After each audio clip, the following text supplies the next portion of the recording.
basically about 5 years ago, I had three things happened on one day and everything changed for me.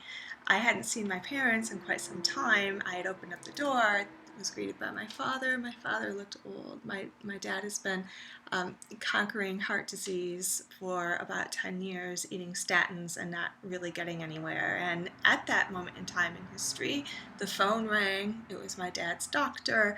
I could hear the news. It wasn't good. He wasn't where the doctor wanted him to be.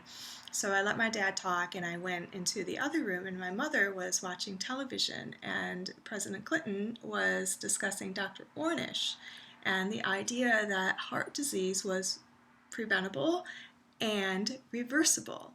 And I thought, reversible heart disease? How can this be? I've never heard of this. Obviously my father hasn't heard of this, otherwise he would be healed by now after 10 years of fighting this battle. And I immediately Googled Dr. Ornish. I thought, wow, if President Clinton has access to the best healthcare in the world, this must be somebody to listen to. And so I ordered Dr. Ornish's books. I was on Amazon.com reading reviews, which led me to Dr. Furman's book, Eat to Live, as well. And I read everything I could from those two authors and then many more after that. But those two really got me started, and I began making meals for my parents. I didn't really tell them what I was up to quite yet. I wanted to fully understand it first.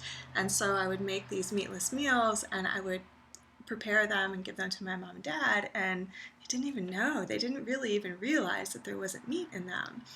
And finally I said, hey Dad, it's been a couple days and you've been eating beans and vegetables and fruit, and you haven't had any chicken or beef or turkey or fish. You haven't had any meat. And I said, this is this is healthful eating. This is a healthful diet. And he's like, no, that can't be. I said, yeah, really, and by the way, do you know that heart disease can be reversed? And the journey began. I mean, just like that. It's actually not that hard because we cook for my dad, and so he basically eats whatever it is that we put in front of him. But my mom and I had to really learn new things. How do we cook without using oil, and what are these fruits and vegetables, and how do you eat them, what do you do with them? And so there was really a big journey that we started together. So on some levels it was difficult, but other levels it was really easy. I mean, the premise is love yourself. The only way that you get bad things in your body is by putting them in your body. And if you quit putting bad things into your body will have time to heal. And it will reverse whatever damage has occurred throughout your lifetime. And that's what's happening with my family. And I'm hoping with PasstheKale that'll happen with your family.